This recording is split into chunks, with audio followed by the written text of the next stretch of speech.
Welcome back. Part 2 of the pickup artist journey. This one, I'm not going to prepare notes. I just have my 1, 2, 3, 4, 5 bullet points here, and I'm going to do my best. And you know what? Let's not overthink it. If you haven't listened to the first episode, well, not the first episode of this podcast, but the episode prior to this one you're listening to, it was sort of the introduction of what is pickup artistry and how did I exactly come to find it, just to really build that world for anyone who didn't know or anyone who needed a refresher. That's in the part 1. It's before this one that you're listening to.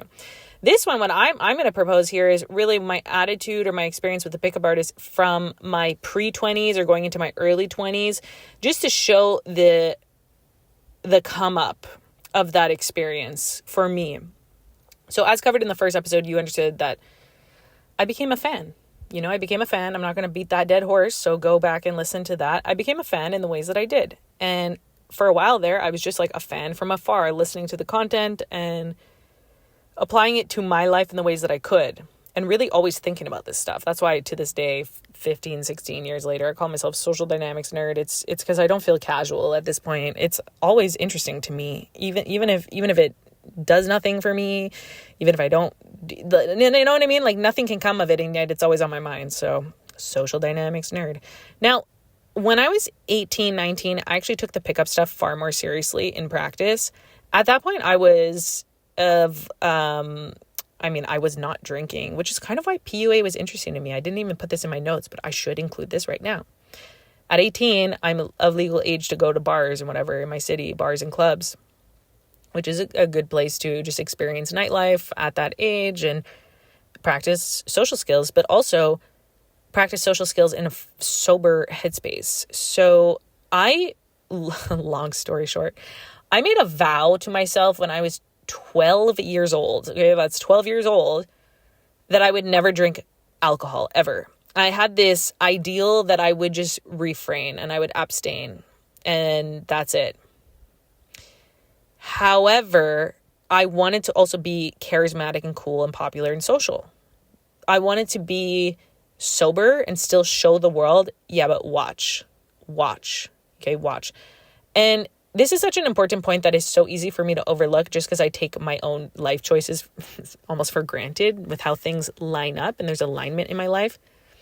But part of also why the whole PUA content was very compelling, what I didn't mention in the previous episode, is because these guys, for the most part, especially the one that I looked up to the most, Tyler, they're preaching everything in a sober landscape, a sober headspace, sober, and not needing to leverage substances in order to get yourself in quote unquote state, to get yourself in a place of being social with other people. So that's why if you listen to the last, probably 20 minutes of the previous episode, when I share kind of like the good, the bad, and the ugly, but I end on the good of what I liked from their information, the pickup artist. There are things such as the getting in states, the flow state, self-amusement, which leads to freedom of association, frames of win-win. Like it's all these really nice ideas from self-help and connecting with people that are meant to generate positive emotions for you and the people around you without requiring substances. So I was extremely resolved about not drinking alcohol for my entire life as of the age of 12. And yet when I was growing up and going through my journey of self-actualization, I also knew, but I don't want that to stop me. So that's why the whole pickup framework was really interesting, because I'd see these people that are engaging in scarier social behaviors, a little off script, a little off beat, just having more pressure, social pressure on them. And that didn't stop them. And in fact, I would notice they would be gaining energy from the experience rather than anything being taken from them. And once I started to get in my flow state of challenging myself with social experiences, not just practicing cold approach pickup, it even never really was that for me. It was more just about cold approach in general, cold approaching the world in general, cold, warm, doesn't matter, just practicing approaching in general. It really just became about feeling my way through recognizing that relationship can be giving me energy and be actually really inspiring and validating, because I would find myself in doing things and saying things and behaving in ways that Most people in my age, or not my age, not even age related, most people just like wouldn't. They just weren't there. And at best, when they would get there, it was because they were drinking. And so be it. So be it. Just to be clear on the whole not drinking thing, I had my first actual ingestion of alcohol when I was 24. And then I actually started drinking alcohol out of curiosity, like, you know, casually, I suppose, when I was 25. So I really did kind of wait for my brain development. And that wasn't by design. I really meant it. Like, I would rather die than drink a sip of alcohol. I really believed that. You have no idea how much I believed that. It was actually a shout out to Julien Blanc. I didn't think I would mention him so soon, but he is a pickup former. He was a pickup artist. He was, and definitely one of the more polarizing names in the industry. And yet, out of everyone, I don't know, I think I have some of the highest regard for him. I don't believe everything that was said in the media. I have reasons to not believe that. You know, I've heard Julien's story. I don't think he was a perfectly good boy. I think Julien had his bad boy moments for sure, but the punishment that he was given by the world, I don't think was in proportion with reality. So, you know, he got his punishment. He got his spanking. I would say leave him alone. I think Julien's doing great work. I think he's a very good person. He's a father. He's a husband. Like, I honestly have a lot of love for him. And funny enough, it was Julien Blanc of all people. Oh my God. Wow. This is such a lore. Shout out. It was Julien Blanc of all people who actually kind of, I would say, negged me. Oh my God, what an honor. I'm sorry, I'm being a fangirl. Some people are Googling Julien right now and being like, Spencer, shut the fuck up. Well, you just don't know. You don't know what I know. You know, it's okay. So just trust the process here. I'm not here to lead you astray. I'm really not. Just trust that, like, out of every single PUA instructor person I've ever met, I'm willing to put my faith in Julien, and whatever comes of that, comes of that. There's another instructor I'm willing to put my faith in. And after these two, I just don't think I would do the same, you know, for the rest. I just wouldn't. I'm over it. I'm disillusioned. But there's two that I'm into, and one of them is Julien. But again, he's a former, like, he's not actually a PUA. He's like definitely into self-help and transformation work. His like flagship program being Transformation Mastery. All relating to the media scandals that he experienced around 2014. Anyways, Julien was the one to kind of nag me about my whole story of not drinking alcohol. Because when I told him the story, like, he inquired, this was in Miami, he inquired about it, or I probably seeded it, setting up him in a position to inquire. And it's like, for me at that time, I would have been 23 or something, 23, 24, turning 24, it was February. I felt a degree of still like in a high like state of sensations when talking to someone like Julien Blanc, because to me he's still like a celebrity, you know, like that's like, what the fuck, bro? Julien of all people is talking to me. Wow. Like I know I'm kind of like moving the plot forward here a little. I'm skipping a few details. We will circle back, obviously, but just to cover this drinking thing, I'm fast forwarding to a time when I'm already knowing and working with these people, and I'm behind the scenes with Julien, and I'm telling him like, yeah, this is why I don't drink. This is the thing that happened when I was 12 years old. I'm really like principled. I have a lot of integrity. I'm really never going to drink alcohol. Julien had a really interesting response, because 99% of the time when I would tell my raison d'être, my story as to why I don't drink alcohol, 99% of the time, most average mere mortal people would respond to me in kind of like, oh, wow. Like, so unrelatable, so amazing, so wow. So impressive. Wow. Lots of validation. I'd say if Julien has any unique skill set, it's that he really knows the game of validation. And probably this is me I'm making an assumption. Please don't take my word as me saying, oh, this is something about Julien Blanc. No, absolutely not. Let's please give him the out that I don't know him deeply. I just have favorable thoughts towards him as a person. Okay. So anything I say about him, it's like my opinion. And I'm very possibly wrong, because I was like a fan. Okay. So fans are a little delusional. Okay. And in fact, I I was not always a fan of Julien because I didn't like him prior to his media scandal. But in the aftermath, I saw him, I got it, and I understood and I liked him. And so my interpretation where I'm saying like, please take what I'm saying like a grain is, I feel like if anyone could be really good at games, mental games, and like almost games of warfare, if you want to frame it like that, I tend to frame it like that. Julien is someone I wouldn't want to mess with, if I'm being honest. Like he's really, and he uses that skill set to be a transformation coach, because when he's working with people, with clients, he's able to kind of recognize the frames that people are coming from and challenge them. And I think that that's that's in relation to his relationship to the game, because his strength when he was a pickup artist, when he was in his young 20s, it was games of emotionality. He was like the drama guy. That was his shtick. He was drama, which kind of lends itself to his eventual caricature's demise. It's drama, right? Drama. So I would say he is not that person at all anymore, which is really cool to see the evolution, and also to see in myself, like, wow, I really didn't like this guy in the very beginning, really didn't like him. He was almost like someone I had to tolerate existing in this space. And now I actually have a lot of like love and respect for him in the little bits that I know of him. Okay. He's not if I ever say like Julien's my friend, he's not my friend like that. Okay. And I'm only making this distinction because I want to give him the out. I don't want anything I say here to reflect unkindly on this individual, because out of every single person, out of every single instructor, Julien will be one of two that I'm going to fight for. Okay. I'm willing to be wrong, but I'll fight. So he kind of negged me when I told him my not drinking story, because he was like, oh no. He said, you have to let go of that. You got to release that. And at this point, when I'm talking to Julien, he was already a transformation coach. Like he wasn't the PUA guy. I think he was already, he was definitely married, maybe just engaged. I forget the timeline, but you know what I mean? Like he was on that track of life, and he's slightly older than me, so and definitely has far more lived experience in that mode. Like I was in my young 20s, and he said, if you were my client, I wouldn't even work with you until you did a release around that.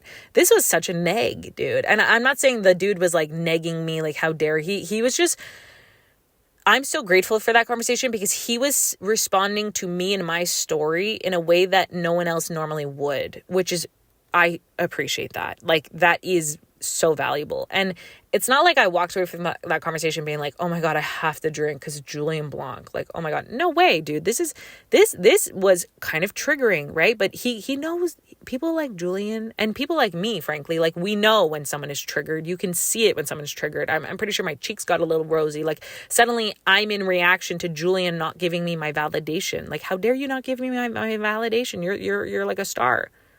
You're supposed to like this about me. You're supposed to like that I'm like this. Like the reason why I told you this story and I was vulnerable is because you're supposed to like this, bitch. Fuck you. And no, instead he was so sweet. I want to be really clear. He was really sweet. Like he was smiling. He was being the Julien that is the transformation coach. He was not giving me what I wanted. And he simply said, nah, you got to let that go. And so I didn't walk away from this conversation being like, time to drink, Julien Blanc's the boss. No way. I was triggered and I was defensive of my frame, but I was also thinking about it for months and months and months and months and months. The long story short is about 6 to 7 months after that conversation, I was actually on my way out of working with this company, like the PUA self-help company that I was working with. That is how I knew Julien. I was on my way out already.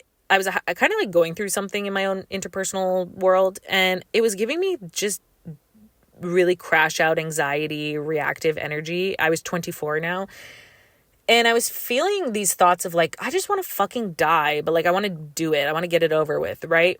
And it was really manifesting in a dark way where I'm even kind of like, this is a little scary that I'm thinking this way.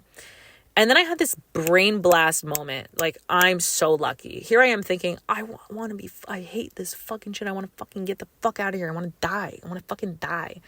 And I had this brain blast, insightful moment, which I kind of hinted to really loving my brain in the previous episode here, where I'm like, I think I have a good brain. I think I have a uniquely good brain, and I'm very lucky. It's not just me. It's like I'm lucky or something. I feel right time, right place, right downloads. I had this epiphany in the shower while having these suicidal ideation entertainment in my mind, that was, Spencer, here you are saying you want to die, but you know what? There are so many things in your life that you could use as a vessel to experience death, a letting go. That's big in Julien Blanc's world, a letting go.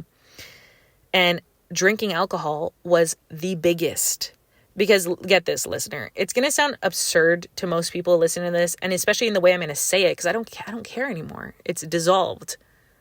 It's released, as Julien suggested. Like, let it go. Let go of the charge. The charge was still there. It was running me. The charge, the identity attached to not drinking, the identity attached to not drinking, the identity attached to the story, the identity attached to the validation. It was very charged up. And so it's going to sound absurd to say this, but prior to breaking the spell, you need to know I had convinced myself I would rather die than drink alcohol. I know that sounds absurd, but you just have to entertain that I'm telling you the truth. I mean it. And so when I was having those dark thoughts in the shower, like really crashing out, I thought, okay, that's it. I'm not going to pretend like I got such big balls that I'm brave enough to end my life. Are you kidding me? Like, are you kidding me? Not until I can let go of the things that I'm attached to in this life while I'm here. And that kind of alludes to the self-help journey I introduced in the previous episode, where even prior to learning about the pickup artist, I was at a point in my life, once a young, misguided person, like a preteen with really heavy thoughts on my mind, that eventually snapped me into a position of productive anger where I'm like, I'm so sick of this life. Life isn't even worth living. Having said that, knowing that life isn't even fucking worth living in this quality of mind, what do I have to lose? Let me find out how to make this life worth living, because I have nothing to lose. It sucks so much that it can't get worse than this. I can only go up. And so that was the same sort of reflection I had all of those years later in my shower, where I'm like, yeah, really, Spencer, you think you want to die? Really, bitch? You think you want to die? You sure about that? How about you just go drink some alcohol? Because you think that would be worse than death. Oh yeah, go do that. And I did that very day. I got out of the shower, I got dressed, I got on this long commute from my parents' house all the way to my girlfriend's house, my girlfriend at the time. I walked in, and the first thing I said to her is, I want to take a shot. And my girlfriend at the time, shout out, she was always so good. She is so good. And she was so good. Such like one of my best friends, so supportive, such a great witness, my love. Like, I have so much love, just so much gratitude. It's such a very important relationship in my life. And I guess I'll get into that in this episode, because I'm supposed to circle back to prior to working with the PUAs. When I told her we're going to take a shot, I want to take a shot, she didn't hesitate. She didn't question it. She was like, okay.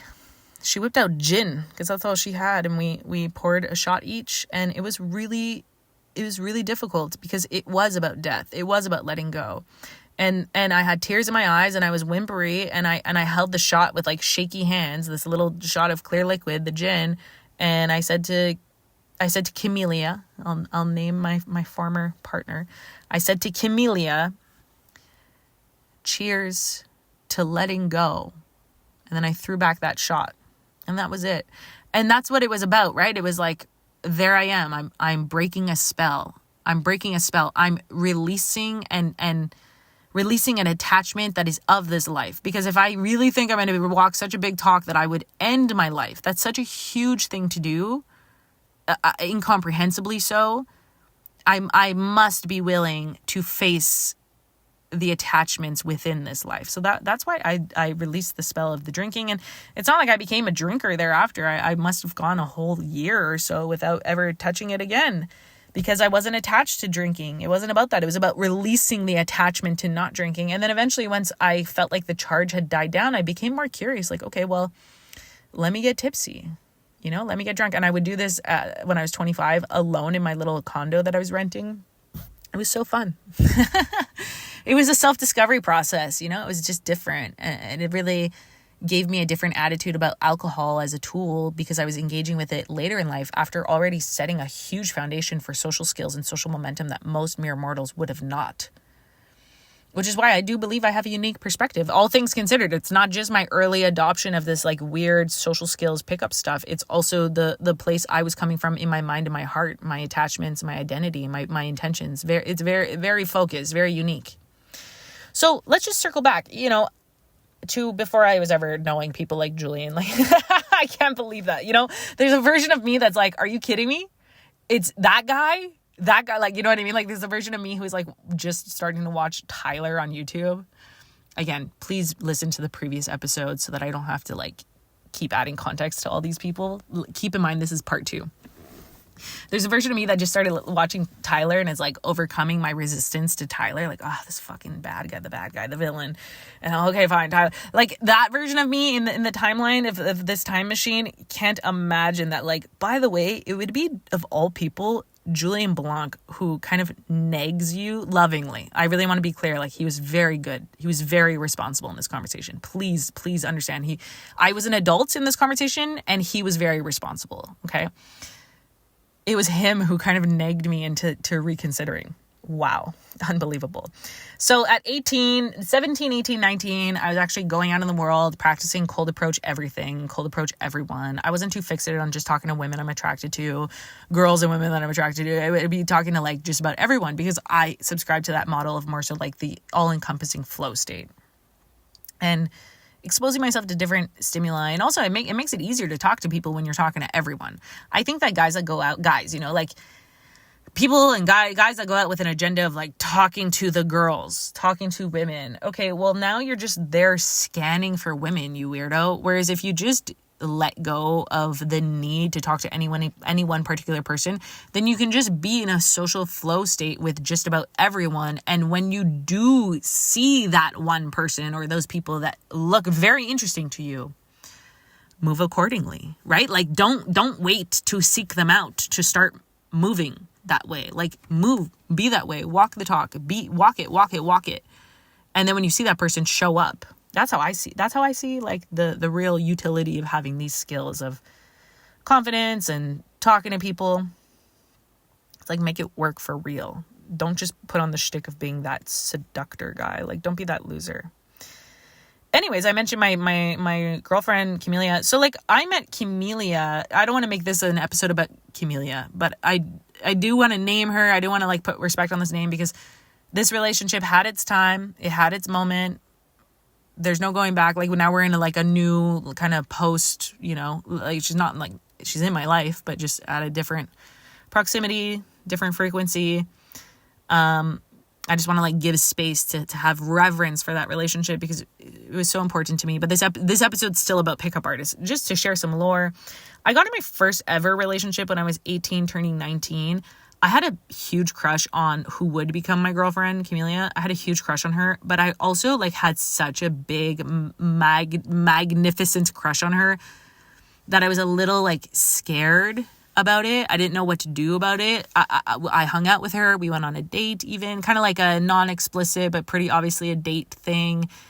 It was just so amazing. Like I really lit up about her. I was obsessed. I loved her. I mean, I love her, but you know what I mean? Like that kind of like early onset of like, wow, this person, it was blowing me away. And I regrettably so, although, okay, I shouldn't say regret because now this is unfair to my first girlfriend. Shout out to my first girlfriend. I don't think you'd be listening to this, but I want to make sure, I don't want to say regrettably so. I love you so much. Thank you so much. That was a really sweet intro to a relationship with my first actual girlfriend when I was 18, turning 19. It was 10 months long. It felt like at the time, like it felt like a really big deal. In retrospect, I'm like, oh, it was cute. Like I dated someone for 10 months, but it was my first thing like that. She was slightly older than me. When I was 19, she was 23, which all is very cute in retrospect because I'm 30 talking about this. Like a 19-year-old, wow. A 23-year-old, oh my God. But when I was 19, talking to who would become my first girlfriend for 10 months there, the 23-year-old, I thought, damn, look at me look at me with words like Riz did not exist back then, but look at me rizzing up these older women. Damn, you go, girl. I thought that was kind of hot, there's something kind of hot about me being like a late teen adult, courting a slightly older woman in her young 20s. I thought that was kind of cool. So I only said regrettably so because I knew in my heart that I was very fixated on Camellia, very much so, but it scared the shit out of me, very much so, that I went for sort of like a simpler connection, in the sense that like I didn't feel the stakes too high. With my first girlfriend, I just thought she was really hot. We had chemistry, we made out. She was the first person I ever had sex with. Like she kind of, being an older woman, like she kind of introduced me to all of that, you know, and it was cute to kind of be honest with her too and be like, this is who I am. This is what I am. Like, I haven't ever done this before. I haven't done this before, but like, you're hot, you know? And we were talking, I think on Facebook Messenger. We met, whatever, like at a party. We re-encountered each other at my university, my college, our college, kind of like small world exposure to my first girlfriend there. And, you know, we kind of like hooked up, and that made sense to me. I also have like this loyalty thing where even though we hooked up and that could have been, you know, like a lot of adults simply hook up and move on, or like hook up and keep it casual. In my mind, it's funny how like I was studying pickup artists, but I also had my mind kind of subscribed to a certain natural order of events that like, oh, if I'm going to make out with someone, you know, swap saliva with them, hold them close to my body, put my fingers inside of them, like for the first time ever. Like, it's just so surreal in retrospect. If I'm going to do all that, like, honestly, I'm ready to like show you that I love you and I'm going to take care of you and like be a simp. Straight up. Like, it's my time to shine as a simp. I think in retrospect, probably what we could have done is also just hooked up and kept it casual, but that's not very natural to me. Like, okay, not to talk about like naturalism. I feel like that's a slippery slope into weird tones here, but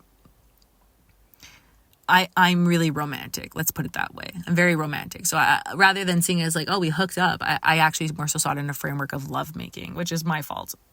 Not my fault to my first girlfriend, but I'm kind of future pacing to another connection that I had in my late 20s with this very, very attractive girl also that I had fabulous chemistry with, amazing chemistry. We had such a good time. But again, when we hooked up, I felt like I was making love, you know?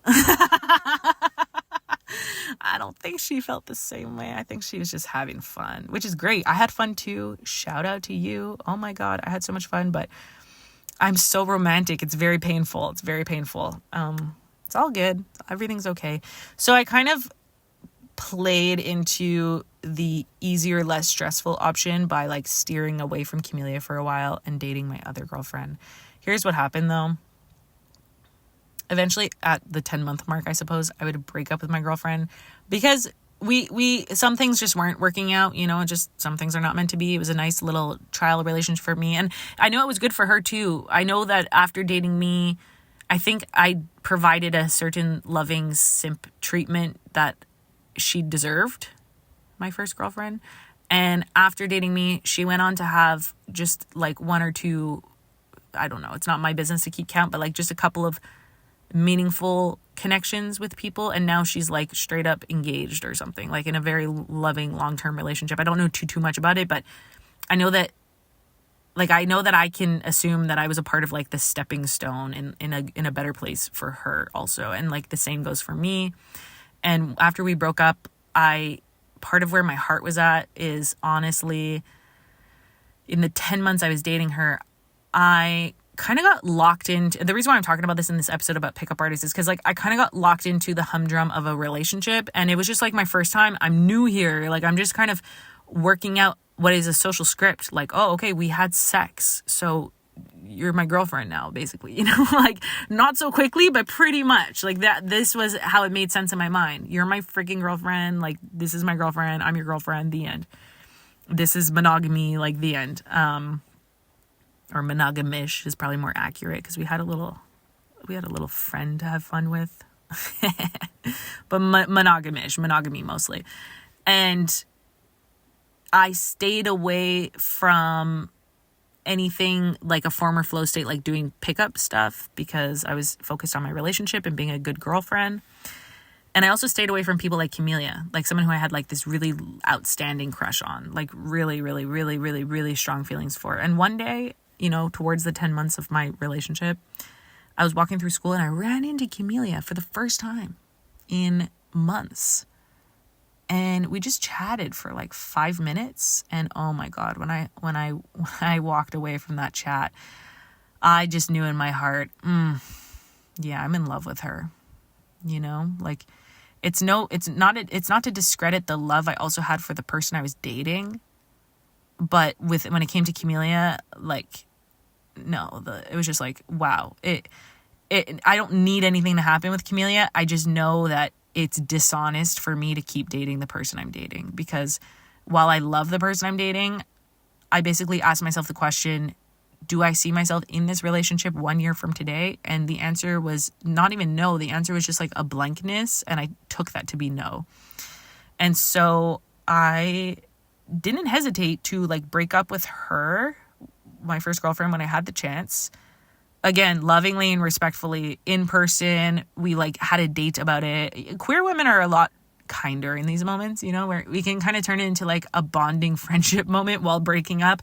We cried together, we held each other, like, you know, there was our own process of uncoupling because we did break up. But then, of course, there were probably a couple times we fooled around or whatever, kind of playing with the limits of like post-breakup, my first relationship. Like we had chemistry, whatever. But I knew in my mind, like, it's so dishonest for me to do this relationship because I'm in love with this person, like this other person. I don't need something to happen with this other person, but I also can't live like so dishonestly. Like it's so not fair. And I was so out of touch with the love I had for Camellia because I had avoided her, you know, because she was in my mind the real deal. And then long story short on that, after I was single for a while and I kind of like reconnected with Camellia by like seeing her more at school or whatever, we had fun, reestablished our friendship, but also reestablished like polarity. And I think I was more attuned to it too, because when I first met Camellia, I had these huge feelings for her, but I was very virgin coded, you know, like I barely had makeouts. Like I had makeouts, but that's it. That's all I really had. Guess what? She too, when I first met her, she was very virgin. She was actually a virgin when I first met her. She hadn't done any of that, even less than me. I don't even think she had makeouts, which I always found to be really interesting because like I found Camellia to be very beautiful, very attractive. And it was like shocking, you know, what do you mean? What the fuck? You haven't nothing? Like, wow.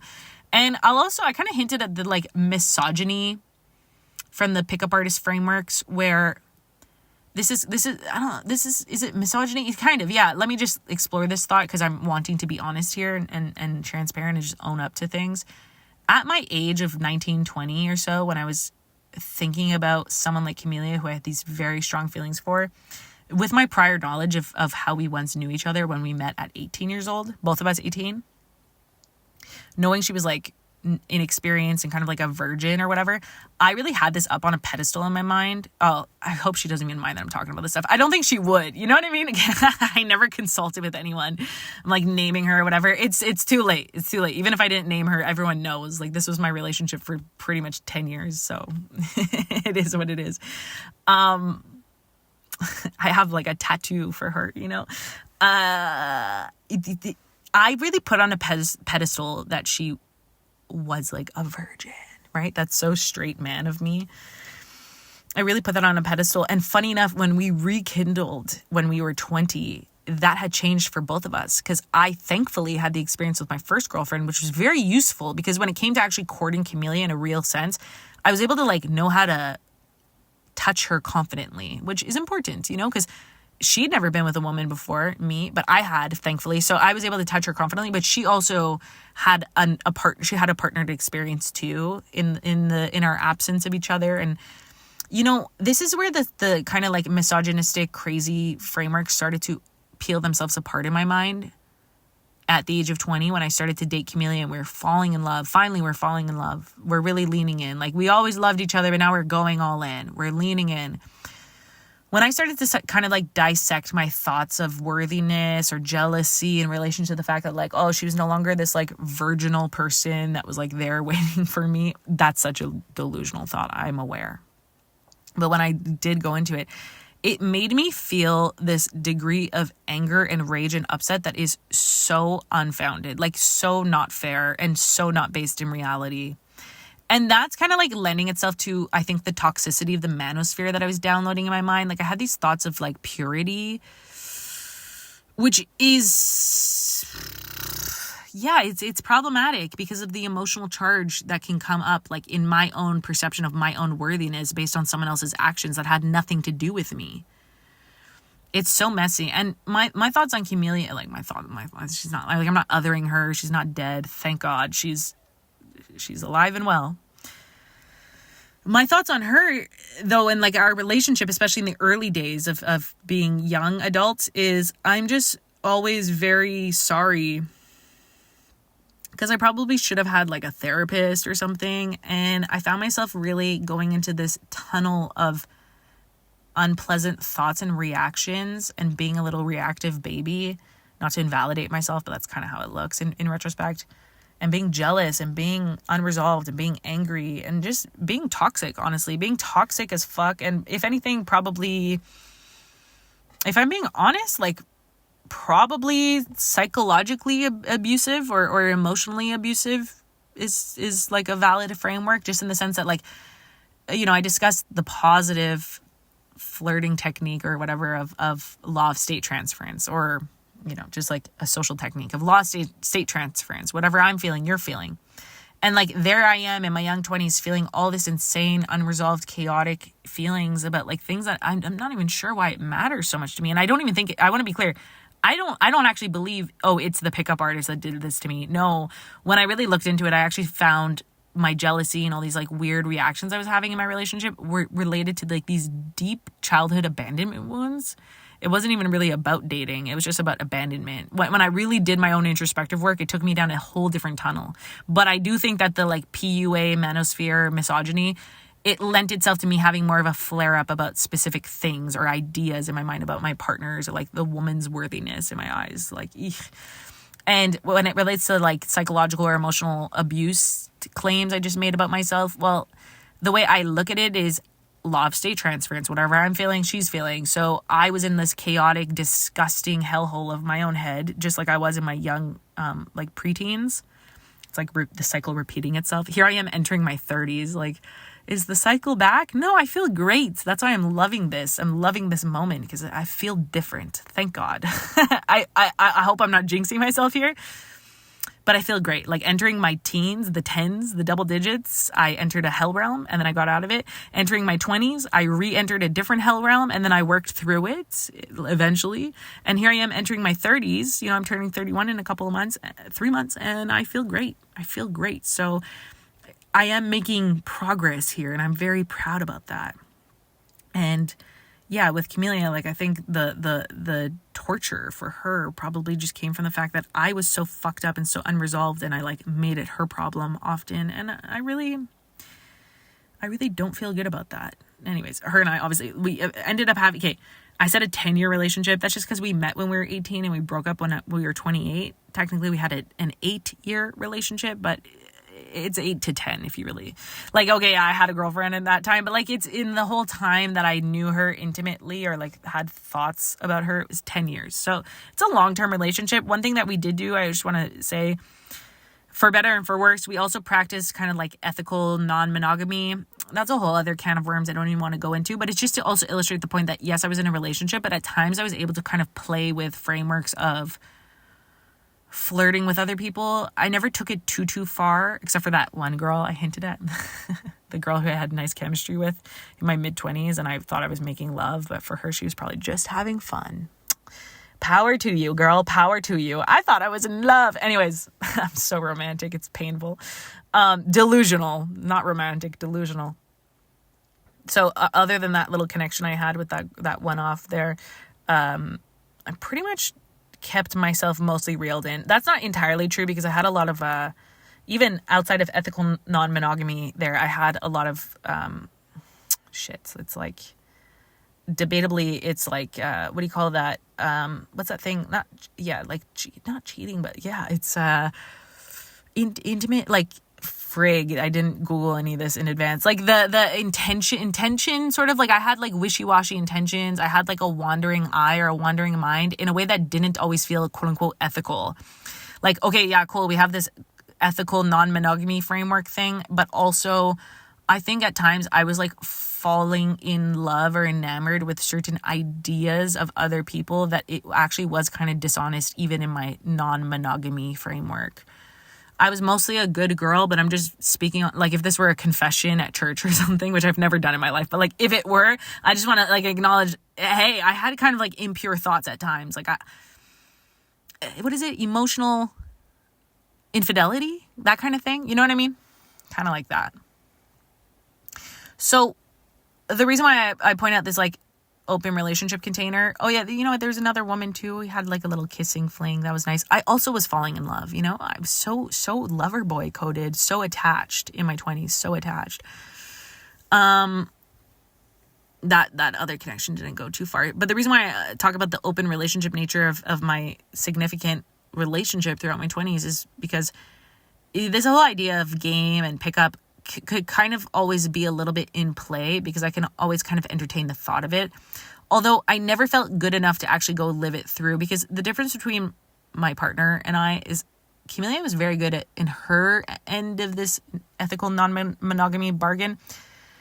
She had her like routine, you know, like she would travel and like on her little trips, like maybe meet someone and have an intimate connection. And that was it. I didn't do stuff like that. Like I was actually busy like working with the pickup artist, you know, like I was kind of busy in my little plot lines there. And anyone who I would meet that I felt an interest in, like an intimate curiosity for, I would meet them in our very own city. So it kind of like, there was a little bit of a discrepancy in how Camelia was very good at going out, literally like flying across an ocean and having a moment with someone, which is kind of like easier for me, I suppose. Meanwhile, here I am and I'm like falling in a crush on someone in my city. Like it's less fair to her is how I see it. And that's why I had trouble like acting on things, because I never felt like it was quite fair or too honest. It didn't feel too ethical. And the reason why, okay, well, let me just wrap up the relationship thing and then I'll get back on the like whole PUA stuff. It's just for context, you know, it's context clues. It's to really let you in. The reason why we would break up at 28 years old, so that was in 2023, the very beginning of 2023, is because she actually had a different partner, like her other partner. And the long story short of that all is when I met her other partner, I just understood with everything Camelia and I had been through, like, my love for Camelia will never be up for debate, you know, ever, never, ever, ever. But when I got to see her and her other partner interact, it was so obvious to me, like these two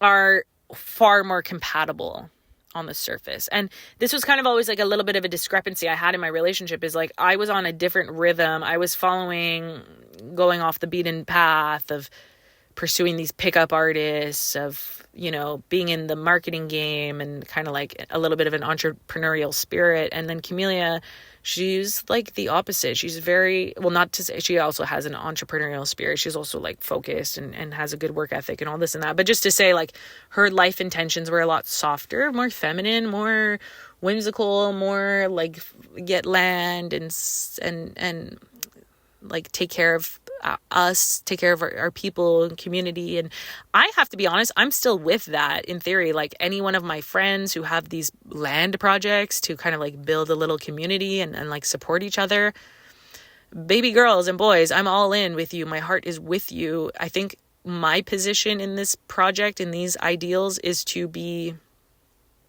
like me. I need to be me. And I think on the path I'm going, it's using my social skills to build like my network, which is your net worth is your network. So there's that is people become opportunities for resources and like connections.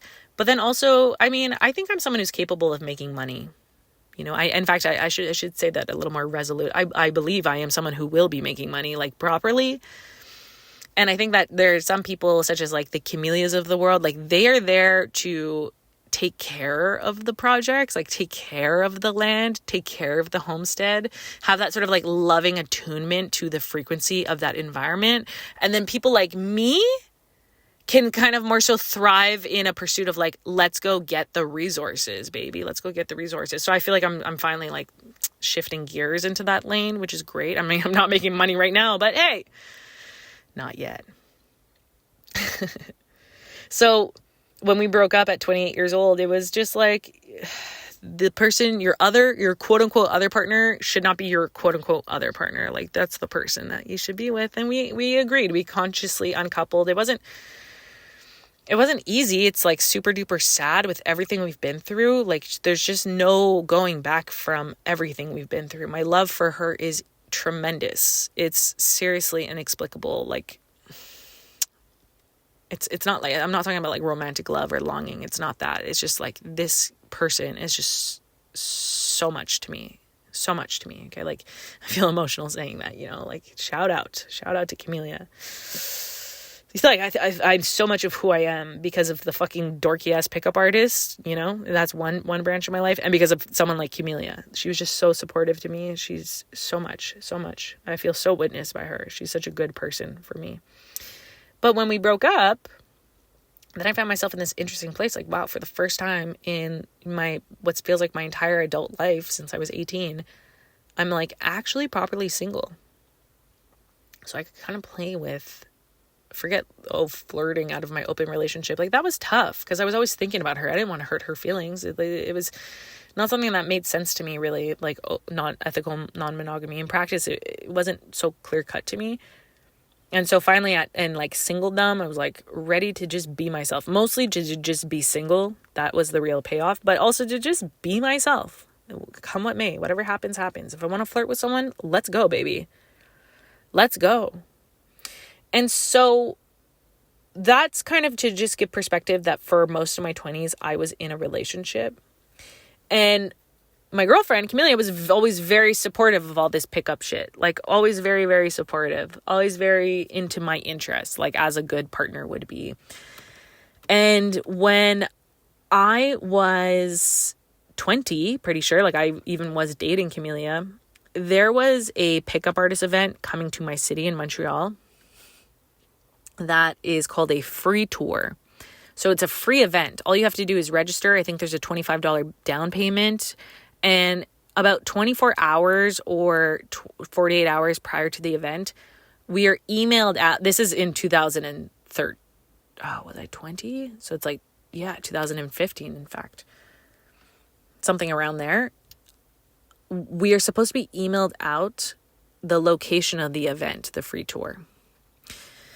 So they don't disclose it right away. I think nowadays that's kind of different because the pickup isn't what it was. But there was a time when they actually were like concerned for these events, the pickup artists, because they were concerned that like, especially in a city like Montreal, if you're not familiar, Montreal, Canada, where I'm from, it tends to be a lot more progressive. It's very, there's a lot of like, we have a lot of protests. We have a very vivacious culture. The women are very outspoken. Like, I love it. I love being a Montrealer, but it's true. Like probably if any entity should probably be a little concerned for their standing in any city. Yeah. Montreal is probably going to be a city that's not going to veer away from telling some dorky ass pickup artist to get the fuck out, if they feel like that resonates. But that wasn't me. When I saw there was a free tour in town, I thought, oh, well, this is cool. Like I've been looking at this stuff on YouTube and whatever for a few years. Like I've already had a girlfriend. I'm on to my second girlfriend. Like the love of my life is how it felt.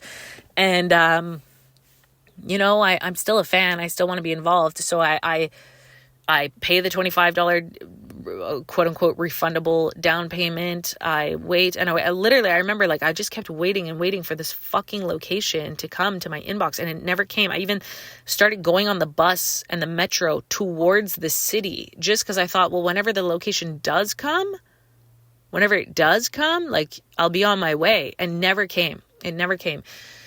I ended up just going to Camellia's house and telling her, like, I'm so disappointed. I really wanted to go to the free tour. Like, what the fuck? So just to fast forward that loop, the intel I would get a couple of years later, I think 2 years later or so, from a very good friend, he confirmed to me that, yeah, Spencer, it's true.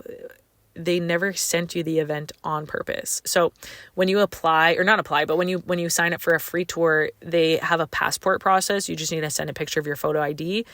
You know, the pickup artist people, like at the end of the day, they are a business. They have to protect their their bottom line and their best interest. So they would run these events out of actual hotel venues that were rented. It was real events.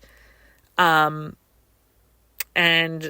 they would screen the people who were joining. Sorry, I have to clear my throat. I did not bring water this time. That was a mistake.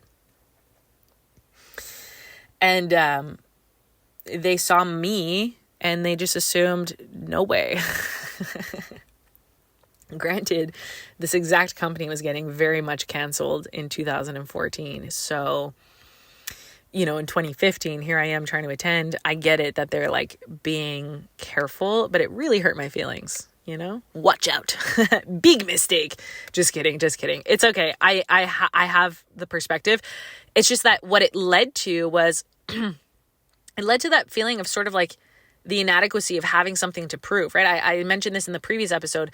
Sometimes when I would eventually go to these events, when I finally would go to the events, I'd meet guys who are like skeptical of me, like, oh, what do you know? Or why are you here? And the way I would feel in my mind, especially as I got deeper and deeper into everything, I'd feel like, bro, who the fuck do you think you're talking to? I wouldn't say that, but in my head, I'm like, who the fuck do you think you're talking to right now? You don't know. You don't know how I feel about this shit. Like this shit is, it's shut up. Shut the fuck up. Let me be here. Shut the fuck up and let me be here. Cause who the fuck do you think you're talking to? But I was always kind of like a little bit of an outsider in these spaces. And, the little complex that there I am developing is I really wanted to show them that I'm legit. And I really wanted to attend one of these events. So I thought, fuck, if not the free tour, let me let me get in control. Free tour, it's up to the fate of the back end company to decide like, ooh, I don't know if we should send this girl the location. She might be problems. She might be trouble. Well, I thought, great. So you know what I'm going to do instead?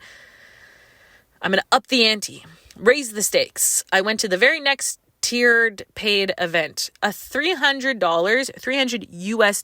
I was just a girl working at a cashier job at the time. I'm pretty sure it was just a cashier job.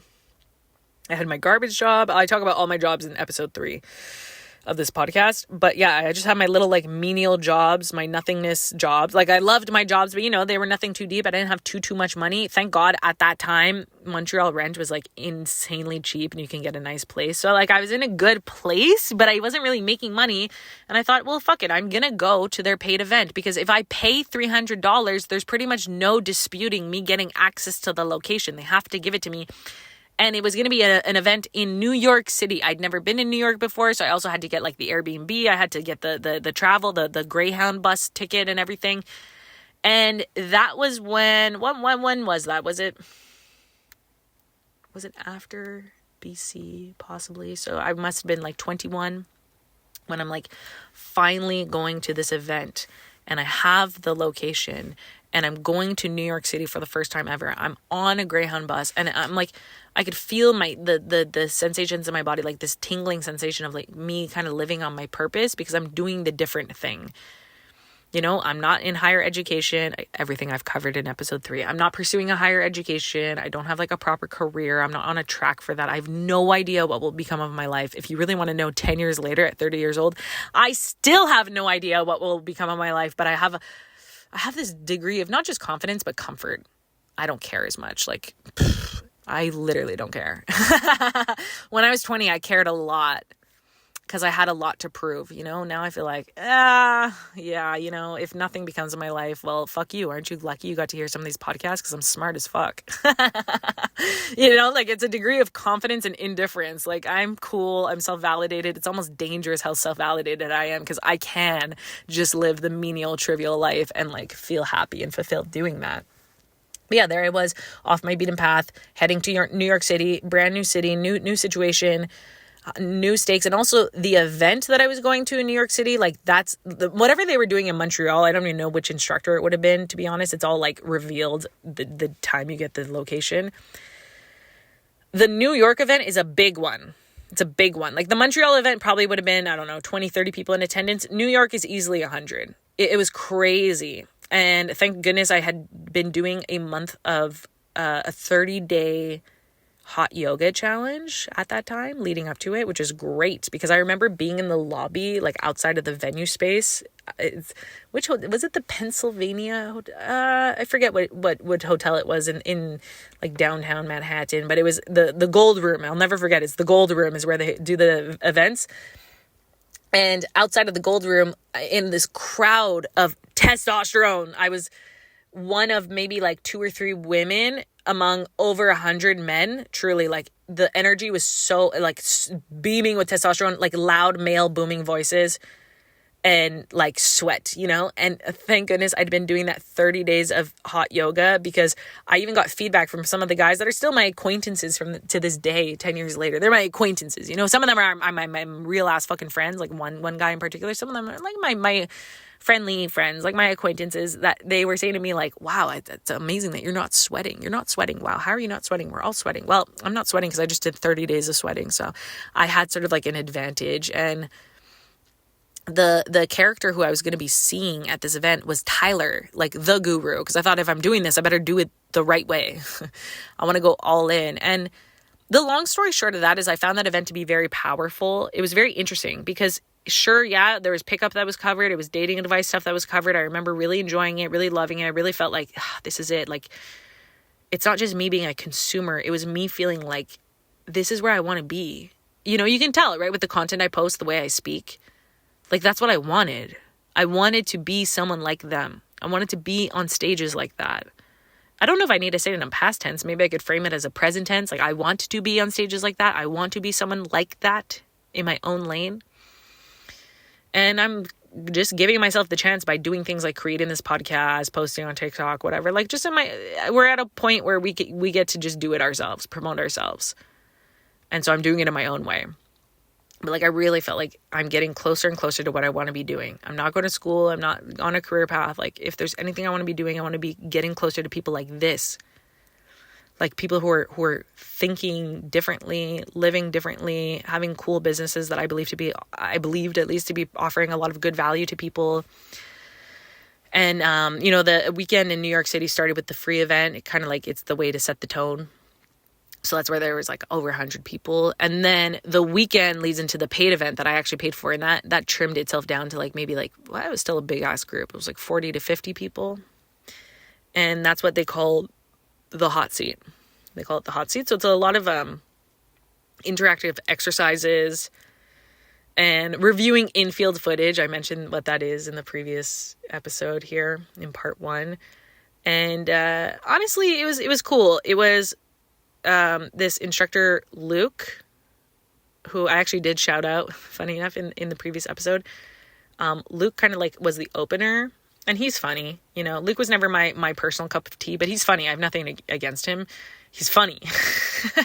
And he's smart too. He's funny and he's smart. He's not like my personal choice, because I think every instructor kind of has their way of like speaking to someone's map. And that's why Tyler was my special interest. But Luke was like funny too. So he's like the icebreaker almost. Offered lots of value, good stuff, kind of like won me over because I didn't really care about him. But then here he was at the event. So of course I'm bought in. And then later on, Tyler shows up, Owen shows up, and it's like seeing a fucking, like, I'd already seen him at the free tour event, and I think I chatted with him briefly and was so nervous, so starstruck. But like, again, when he walks in the space, when he walks into his space, his hot seat, like, he's such a polarizing person. I don't know if I'm just in a delusion of having been a fangirl, but I don't think I'm just in a delusion of having been a fangirl. I think other people can attest to this. Like, if you see this man exist, it's like the air molecules or the particles around him kind of like stand differently. And that's not just him. A lot of his people, a lot of his peers have that effect too. Like, Julien Blanc managed to get me to fucking change my life. Like, how? They just have a presence about them. And that's kind of like the presence I strive for in learning about this stuff. You don't have to be fucking bitches to have that presence. It's really like how you just conduct yourself. That's what I was learning from them. So the hot seat is something I attended. And if you don't know, after the hot seat was recorded, I thought I'm gonna make a YouTube video about my experience. And I was gonna really like make a clever YouTube video. I had to wait a few months because what I wanted to do was I wanted to make a YouTube video discussing my experience at the hot seat, but I also wanted to use footage, and like the company would normally upload YouTube videos of events. So I was waiting for their team to release the footage. It took a few months from the event happening to when they released the footage of the event. And then I was able to like download those videos to a YouTube to MP4 converter and start like collecting. Like, it basically gave me a chance to think about what my video would be for months. And then when it was showtime, go time, it took me handfuls of recordings to finally get it right. But there was just like one recording that I made actually out in New York State when I was traveling with Camelia's family. I had my little camcorder and a tripod, and I was outside in nature in the snow with like super duper chapped lips. I remember that, like very dry lips. I remember that being a thing in the YouTube comments on this video. People would be like, what do you got, herpes? I'm like, fuck, you know. I had to have a little more of a humiliation ritual about it. That was like the lesser of evils of all comments I got on that video. But yeah, my lips were very dry. But it was the most flow state oriented video. Regardless of whatever downsides I had to my appearance, I had to use that video. I just knew, like, it was like 17 minutes long. And the reason why I knew it was the video was just like something about the way I delivered, something about the way I spoke. It just was it. It was it. Out of all the dozens and dozens of failed takes I did, like, this was the one where I was actually out of my head and I was speaking from a place of really working with the viewer. It was more collaborative. I think the first few takes I did about my video, like talking about my experience at the Pickup Artist Seminar, the girls' experience at the Pickup Artist Seminar, initially my first few recordings, I would assume, not familiarity, I would like assume a negative reaction in my audience. Like, oh, you're going to hate this, right? Like all those preconceptions about pickup artistry that I kind of covered in the previous episode here, the one before this one. I was on that framework of, oh, of course, everyone's going to hate this. So I have to assume I'm talking to the enemy. But that was very depleting energetically because it's the wrong place to produce content. If you want a little hack for sharing value, just assume better frames, like offering value. So at some point, I think I just actually fatigued myself out of the headspace and I just hit record on my camera and just spoke earnestly. You know, it's still kind of a bit of a performative speaker because in my younger 20s, I still wasn't fully out of my way, but I was definitely more advanced than anyone else my age. And I made the video about my experience at the Pickup Artist Seminar. And why it was so like clever is because the video starts with me basically setting a tone of like the shocking truth. I'm revealing the shocking truth, like I'm exposing them. But it was a marketing bait and switch. It was a bait and switch because the shocking truth was that I actually had a good time, you know, and I spoke favorably of the community. And I knew that this video could pull numbers in my gut. I knew it. I think I covered this in the third episode of this podcast, that it's not that I'm good at marketing or uniquely talented in marketing. I really don't think that about myself. With the right motivation, I am. You know, like when I think about a project that turns me on, I'm going to start solving for that. But if I had to step into any kind of marketing role just willy-nilly, no, please put me back in my garbage sorting job, or like not the weed job, because we all know how I feel about that by now, but like some dumb task. Because if you put me in some marketing role, if I don't love you or believe in you, it's not happening for us. So I think my ability to pull in numbers on that video, I was really thinking maybe I'll do like 10,000 views. That would have been crazy. You know, that would have been psycho. 10,000 views on YouTube. Whew. Maybe. And here's why I knew the video would be good. Before I had even recorded the thing, I already had all the clickbait figured out. I just knew what to do. I have hairy armpits. My armpits are growing out. Fun fact, for the first time in 12 years, I actually shaved my armpits a month ago just for fun, just to be silly. Like, haha, look at that. I shaved. Hee hee ha ha. Which was the most itchy, regrettable moment for the first few days. Now, a month later, they've grown out to like this perfect little length. I think I might keep it here. Like rather than having long armpit hair, I might just have like short armpit hair. It's kind of cute. You know, a little plot change to going into my 30s, shorter armpit hair. But I do have armpit hair. So the way I made the thumbnail for this YouTube video, it's me looking at the camera with this sneaky look on my face. Like I have this like little sneaky secret, and my arm is up. I'm wearing like a cropped shirt and my arm is held up, exposing my armpit with the hairy armpit, because I titled the video Feminist Reveals Shocking Truth About Pickup Artist Seminar. And I made this clickbait kind of like validating this archetype of the feminist having hairy armpits. That's not what it is to be a feminist, obviously, not at all.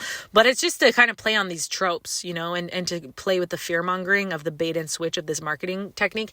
I had all of that clickbait figured out before I even had the video recorded. So I knew I had something good here. I knew I had something that would have like potency and that could capture people's attention.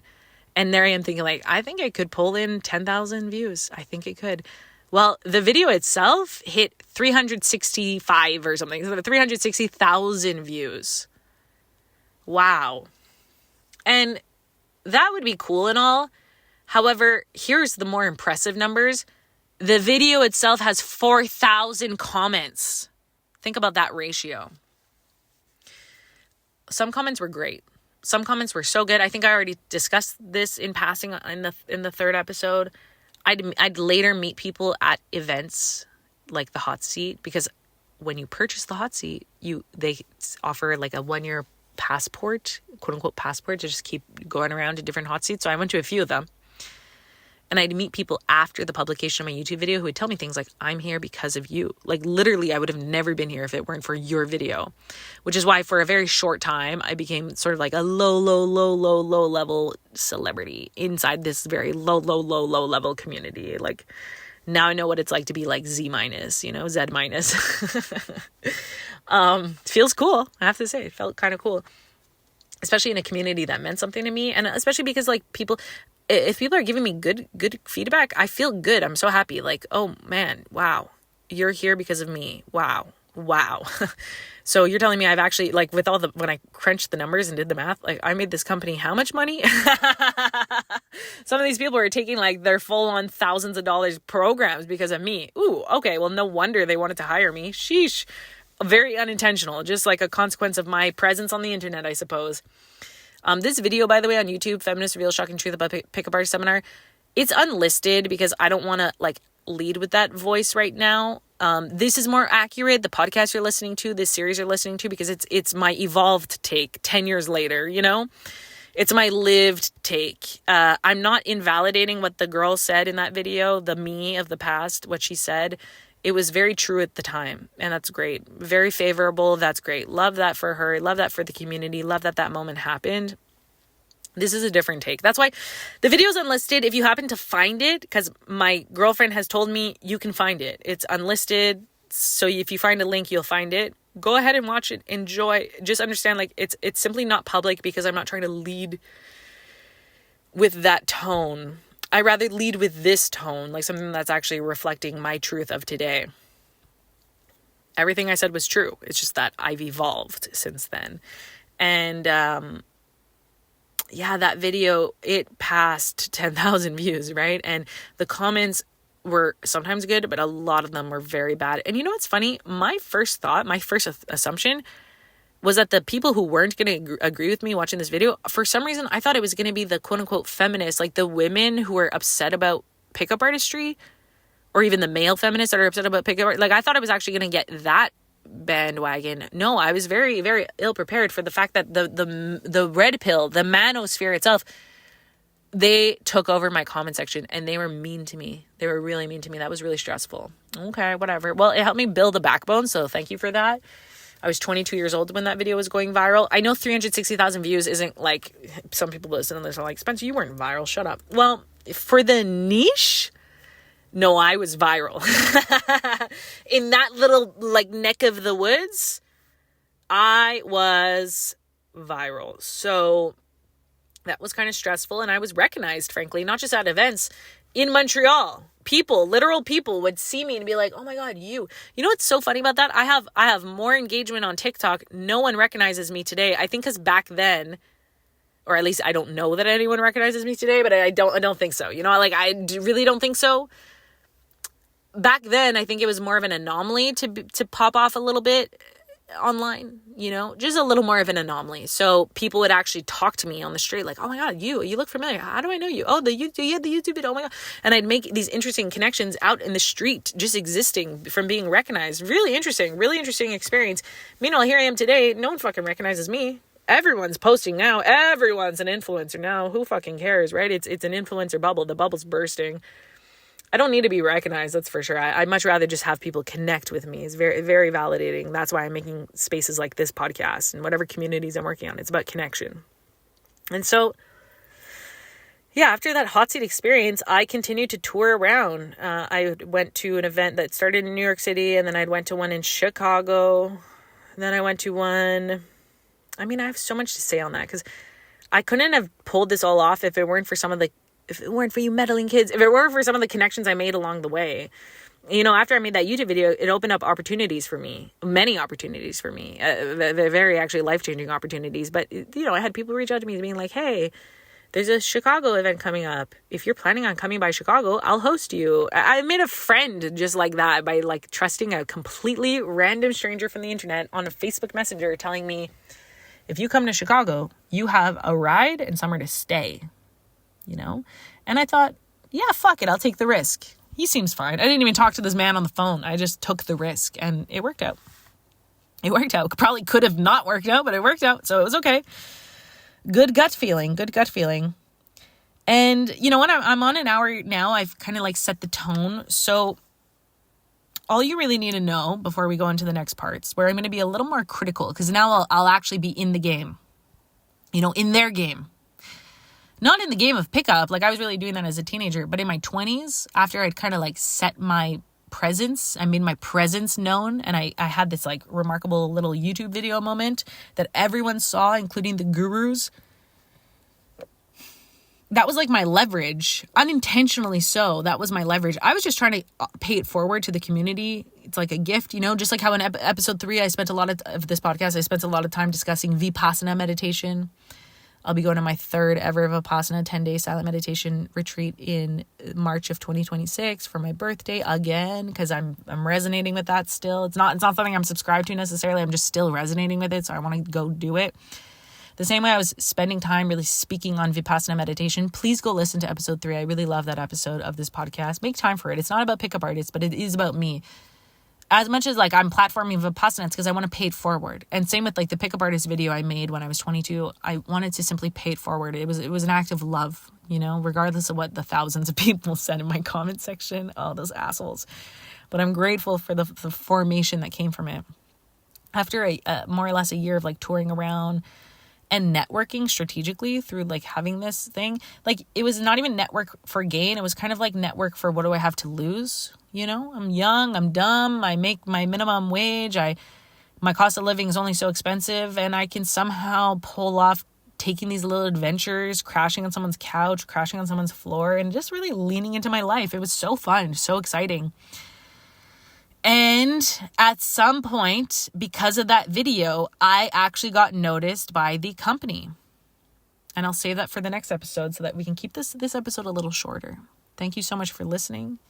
I hope you're enjoying the pickup artist unfolding and unraveling here.